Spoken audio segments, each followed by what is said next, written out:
clicked on a computer screen, and the question was, tell us about yourself.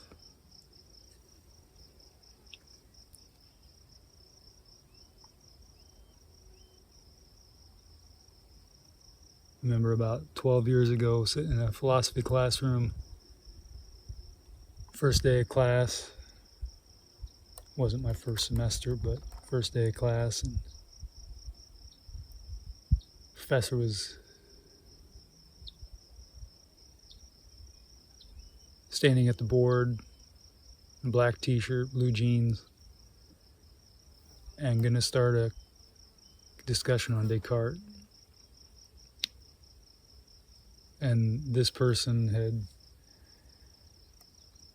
specialized or focused their studies on this individual and their philosophical works as they progressed through their master and then to their PhD. So, and much of their professional career was somehow centered on that same individual. And it wasn't necessarily an introductory course in philosophy, but this was no graduate level course. It's just kind of a standard course. I think it was 17th century or philosophers. And so Descartes wasn't the only one we're going to discuss, but as a human moment, you could see almost the professor stand before the board and seeing this blank white, canvas with their Sharpies or, their magic markers to write their notes on the board and everything. And there was this pause, and you could see within themselves, how do you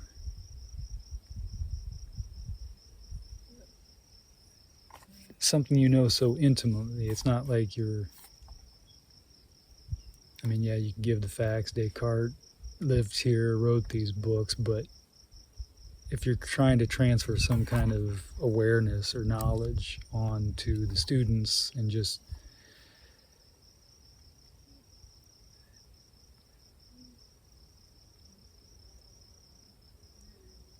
there was just this pause. You can tell it was like, what do I say?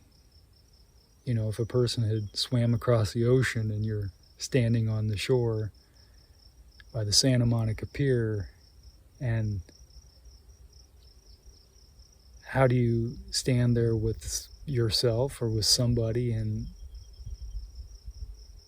try to condense that whole big ocean that from standing here we get one small glimpse into something that's tenable or worthwhile,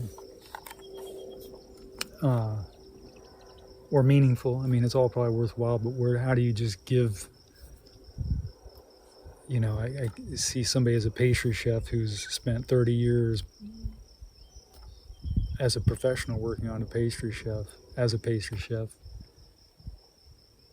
And if they're going to teach an introductory course essentially on baking, I guess there's probably just some simple, you say we got the ingredients here on the table and we're going to put them together, but like the nuance of years and years of those same proportioned ingredients coming together day after day after day, every day, 5 days a week, and refining and getting to a place where, let's say this is maybe not a Michelin star chef per se yet, or maybe 1 star. I'm not familiar with how those ratings of 2 and 3, but somebody who is quite accomplished, but maybe not the authority in the world, but almost just to say, they're good enough they don't have to be the best. A lot of people could operate at this level if they put the time in, but you're looking at those ingredients and you say, it's not just about putting them together and then putting them in a pan and stirring them. And even if you can break it down simply, there's still just, you think of that professor and just the thousands of hours they spent probably writing and contemplating this individual's work and the struggle they've had trying to poke in at it and pull away from it, and essentially how do you take a life's work and not just say what it is, but really say what it is. And I think that's what I find at this point in life. I think I've always felt this, but that idea of tell us about yourself, and there's just so many directions you can go with that. Like, I'm a person who, on a not so serious level, is on one level or another been trying to give up coffee for 20 years, and I don't think I want to give it up. I just sometimes would like to be fine with not drinking coffee for a couple days, and I think I'm kind of at that point. But it's weird how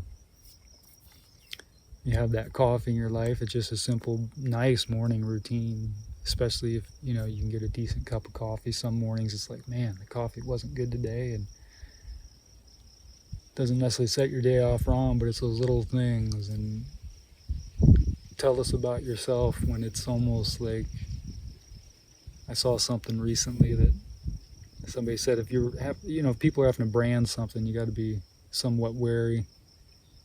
Sometimes if they start branding things, it's almost to cover something up. Why are we branding this here this way? It's what are we covering up, or what are we trying to get your attention to come here instead of looking here? And I don't think that's always the case when things get branded. I think sometimes things get branded or labeled or just known as over time because, maybe over time they do a quality work and they get known for that, and they're not up on their sign saying we do the best SHI blank in town.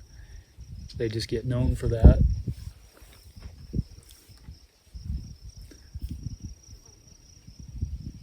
So that branding thing is, I think there's truth to that, but then there's just, there's something that happens over time where it's not branding. And so I feel like I'm in this world, we have this idea of, and I guess like the professor in the beginning, not to try to let that hang, or the pastry chef, think of them, think of 30 years of making the same pastries or the same range of pastries every day and being really good at your craft at that level, and just the refinement of each day that I don't know how would you begin to, you can give the person the little pamphlet maybe, but then it's going to say this pamphlet and these checklist points are going to take you 20,000 hours to really see the fluidity of it and see the concreteness of it and see how it's depending on temperature and all the different elements that come into quote unquote earning the merit badge, but they have nothing to do with the merit badge. If you're going to go do a merit badge course some Saturday somewhere afternoon, and that the road has to be open, the weather, all the things that go into just in a weird way allowing that moment to happen, let alone maybe just this nice breeze that day and everybody was just kind of relaxed in a relaxed mood, and maybe something happened good in the world on Friday and everybody heard about it and they just kind of were a little bit better mood Saturday. So the merit badge class wasn't just dependent on doing the steps, it's like a lot of that stuff around it. And so for myself, I said, about me, that's how many days I've been alive, how many seconds, how do you condense that? I guess I'm a person who cares. I guess I'm a person that I feel like, I don't know if this is an American trait or just a me trait. I think it's an American thing, but I think it's probably just a human being thing. I think America I think one of the things America symbolizes to me is strength and independence, in that, or a community of independence somehow. We acknowledge that you're in this life and we're not cookie cutters. We're not cookies being cut out of the same mold, and yet, so we kind of want to be left alone. That's in that Western independent spirit. That's that setting sail for new territories. There's a certain aspect of the triviality of life that we just don't really care about. and don't want to get caught up in. But if others want to get caught up in it, as long as it doesn't affect me, go get caught up in it. And yet, that's kind of the negative side of it, but it's a community of people who want to be left alone. And so, I don't know, if I tell you about me, I care about people. I have a lot of friends, but I have very few people that I have any interest in going helping them move this weekend. I could probably, if I sat here and think of a couple people that called me right now, and I'd be happy to go help them move, but I'm telling you, that list isn't very long. But I don't know what I necessarily want to give up coffee forever, but just kind of, and I think I'm at that point. I'm not struggling to give it up or with it or not. I just enjoy having it. But it's amazing, there was a time when I didn't have it for years and years of my life, and it was fine. So I don't know, those are just small dumb things. I'm just a human being like everybody else. I think for me to sit up here and say this and that about myself feels like a salesman. And I think I've realized recently the difference between a salesman and a consultant is a salesman wants to make the sale. They're not necessarily always looking out for your best interest, or they are at a crossroads. They're like, well, how do I look out for my interest and their interest? Because if I'm selling them a house and they love it, and do I point out all the flaws and the problems they might come across in a year and ruin their dreams and they don't get the commission? Or do I point them out and, well, even if they buy, at least they considered, or I don't know. I'll let that linger, but the idea of telling you about who I am, it's what's the setting I'm in, what's the context. If I'm in a grocery store buying groceries, pushing a grocery cart, then I'm a person in a grocery store buying groceries, and I don't go around with the Sharpie and change the numbers, and the store is basically dictating the price and dictating the sticker shock when I get to the cash register. So if I'm standing at a cash register talking to somebody and checking, they're adding up the total for my grocery cart and having a brief conversation. I'm just a guy standing in line at a grocery store having a brief conversation with the person working at the cash register. And I'm no different than them. Neither one of us is more or less capable. There is no self-identity in the moment. We're just two human beings. And if I'm at a gas station getting gas, I'm a guy, putting the card up to the slot, picking the grade of gas, filling it up, and then seeing if I'm amazed or depressed at how much the bill's going to be. So I guess I do music, I do rock and roll, I do art. I guess on some level I do philosophy, or not some level, maybe on every level. But I think the other things are details. They're just, I grew up in Nichols, Iowa, graduated school from high school in West Liberty, Iowa. Even there, I stopped there and had a lot of good teachers, I feel like in West Liberty everybody was friends, even though it's not like we all hung out on the weekend, but we were all just kind of, 300 students from 9 to 12, and we were all just kind of moving through the day, going to class. And I remember times sitting in study hall trying to stay awake, looking at the clock, thinking how long until this sucker's over, because this is getting boring and I'm tired, and I don't know. I've lived many different places in the country. I haven't yet traveled around the world. I'd like to, because I think that what I've gained from traveling across the country is there's a lot of growth on the personal level, and then that transfers into a certain intellectual level from travel. Not so much travel and sitting by the beach, but just seeing that places are different and they're kind of the same. And so I don't think the internet's designed to be a big hype machine, and I don't think the internet or life is supposed to, everything's supposed to filter down into the tabloid section at the grocery store.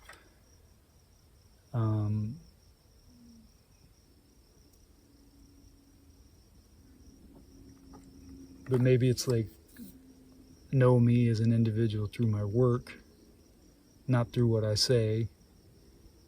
I don't know. I think it's the idea of maybe doing a couple of these little things here and there about me's. And I know when I grew up listening to rock and roll, or even, I didn't read a lot of books growing up as a kid. but just listening to music occasionally. I lived in a small town. I grew up in the south edge of a town of 300 people. And, surrounded by farming and walking to church on Sunday mornings. And for a couple of years, we drove into Muscatine for church. I was going to elementary school in Muscatine. My parents both worked there, and they wanted me to go to school my brother and I were really little. That way, if they had to get to school or something, they were closer to town. And so we went to church in Muscatine. But, I wasn't some guy going to record shows at 16, or not record shows, but going to see bands play, or bands nobody heard of, or, I was just a kid riding my bike around town, building ramps and jumping our BMX bikes and playing outside, and probably saying to my mom often how bored I was, and she's saying, go outside and play. So I'd go out and shoot baskets in the driveway, or go shoot my compound bow or BB gun across the street in an open field, or just, go ride the bike around town and just do whatever you do as a kid. But, I wasn't some guy like ordering albums from obscure bands in Germany and Austria and New Zealand and Kenya and stuff, because I was just a world traveler of music. I pretty much heard what was on the radio. And there was this interaction you had with music and everything back when I was younger. I mean, you go to the magazines aisle at the grocery store or something, you had a little bit of interaction with the world at large, but mostly it was just, hearing things on the radio. And so for me, rock and roll is one of the things. You put out rock and roll, it's not about being a media star, if that makes any sense, or promoting your product or promoting yourself. And I think we live in a modern age where it's like we're just constantly I don't think we're doing it as much now. I think we're all kind of coming out of that phase and realize, hey man, that's not necessarily the path to enlightenment. But I'm not interested in being on somebody's feed on a social media every day. I'm not trying to be in your business every day and me. It's like I put out this music and I write this stuff, and if it's meaningful and it gives some people connection to their lives and the connection to the bigger world at large, then I'm happy to serve. I'd like to make money at it, but if I do some good in the world and I die poor, I guess that's better than dying rich and tearing stuff up for people. And you can have a philosophical debate on that, but that's how I feel about it, and I don't care about the philosophical debate. That being said, if I did something that was meaningful and somebody made a lot of money off it and I didn't make nothing, I'd be pretty damn pissed. I'd be looking for that person. So I guess maybe as I'm realizing in the moment, because this has been about 20 years of me, I think when I was 32, I made my first album, or it was like 31. I turned 32. I have to do the math right, or just think about it a little longer. I'm pretty sure that was it. But then that time period afterwards, trying to promote my music, just in general, even writing a description about the album. And it's almost been like, not quite a 20-year journey, but this journey of getting okay with talking about yourself and trying to, what does it mean to talk about yourself but not try to sell yourself? Like, because sometimes it seems like sales is just trying to,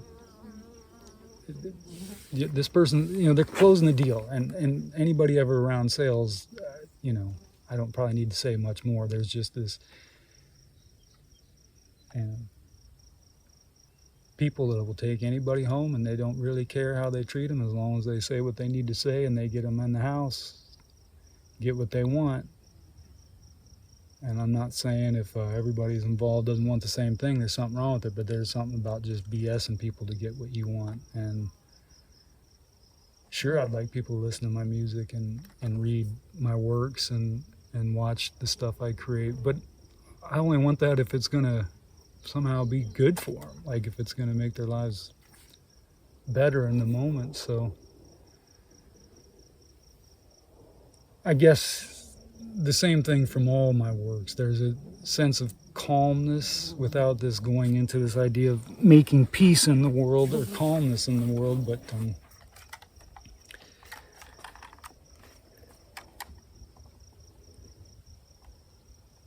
maybe like the pastry chef, maybe like the philosophical professor, they're there. How do I, standing before the board when they're not just in this routine of saying the same thing every year? Okay, we're at Disneyland. This is the script they gave me. I say this to all the students each year. It's like they're showing up saying, what do I offer the students this year? And they're standing in front of the abyss of their life, looking at all this corn growing knee high by 4th of July. Heck, we were dang near chest high by 4th of July this year, so that's good. We'll see how it turns out at the end. It seems every year things work out, but I mean, I look at this corn right here, and I don't know, it's going to go around the world in some way or another and nourish people one way or the other.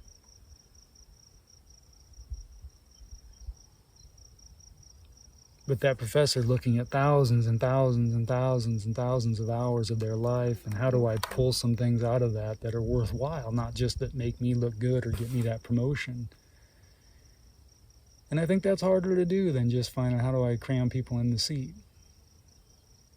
I don't know, maybe not harder to do, but it's just,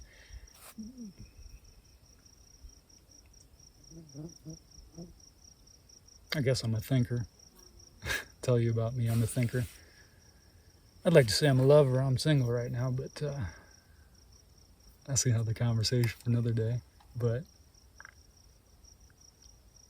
or the pastry chef. I mean, maybe at the point they're like, it's not even about these ingredients and putting them together. It's like this thing that I'm going to give to somebody that hopefully they're going to enjoy for that moment.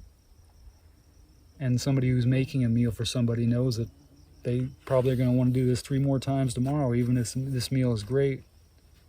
And so maybe at some point the pastry chef and the philosopher professor, they're not just about doing the thing, they're about what this does. And there's a void there because you never know how somebody's going to take up what you say or how it's going to sit in their brain. And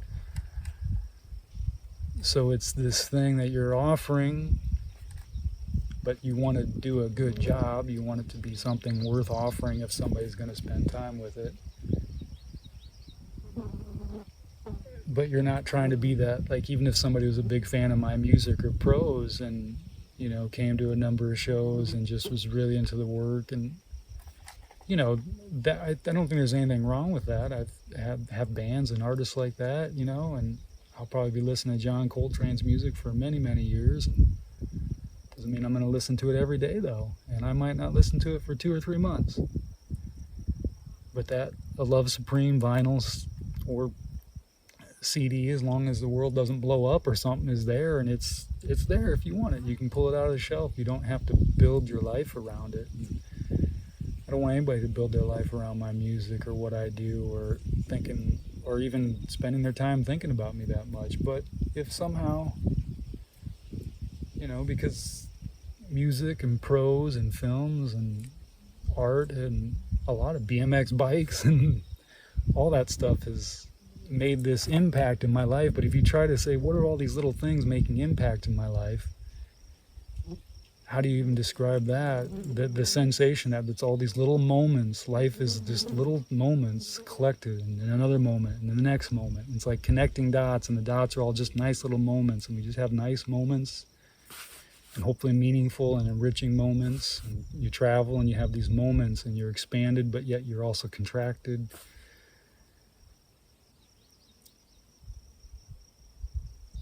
So how do we have a moment where we're trying to offer something, but we're not trying to rein somebody in and grab them and say, my music's the only music. And so that's another conversation or another thought. But at the end of the day, it's, even if, you know, those artists weren't trying to, you know, John Coltrane wasn't trying to, how do I get Mark Shields to build his life around me?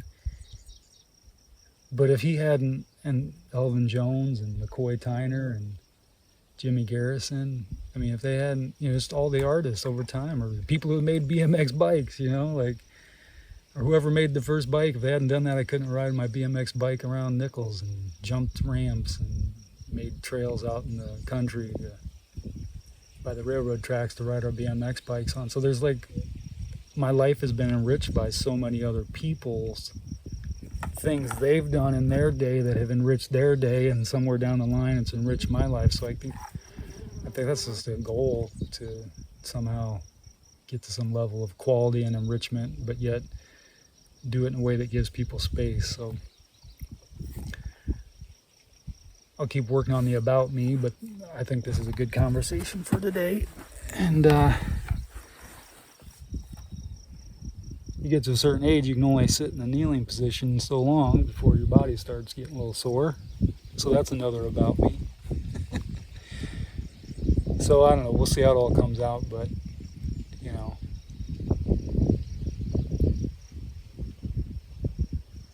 maybe that's a question for another day. Can we all be living lives where we're passionate about it? And I think a lot of people don't have a specific passion. They don't have this specific art that they're trying to do, or this creation. They just might want to go to work and enjoy their time at work, so when they can come home they're not burnt out and they can enjoy their time with their family. And so I don't think we all want to be living lives of passion. We don't all want to be caught out at sea in a life raft. But you know, people that come back from being caught out at sea in a life raft, we kind of builds our human spirit up, doesn't it? So a lot of open-ended questions. But I hope anybody listening to this, I hope you're doing well. I hope if you spend your time looking at this or listening to it or thinking about it, I hope it's something that just is enriching but calm at the same time, and something you can pick up and put down as you like. And if you get kind of tired of it, I hope you can just put it down and be done with it. And if you change your mind down the road and want to come back and listen to it, well, assuming the world's still working, electricity's still firing, and the internet's still working, you can listen to it again. So regardless, thanks for the time, and take care of yourselves, and really wherever you are in the world or in the time spectrum, just try to lift those up around you as best you can without having to necessarily go help them move. Anyhow, we'll do this again soon. Hope you're well. Thanks for your time. I'm Mark Shields. I make music. I write prose. Uno Mas Records. Uno, UNOMASRECORDS. We'll get markshieldsmusic.com back running up here soon. I've had problems with getting a hold of the people that service that website for me. So hope there's no sharks out there trying to steal the website from me. That's kind of, I don't want to live in a world like that where people just undermine and take advantage, and it's like, hey dude, that guy's using that website. Anyhow, there's somebody watching and say, ooh, I got a plan now. Good for you, dude. Real creative. But yeah. See, I have a hard time talking about my music and my art. It's just, I do it. I put it out. If you enjoy it, great. If not, I'm not trying to convince you to go check it out. I'm not trying to say, oh, it's the greatest thing ever. It's just, I'm working as hard as I can at something I love and care about. I feel like I'm on a path. So I hope I do good in the world, and we'll talk to you soon. Thanks for your time.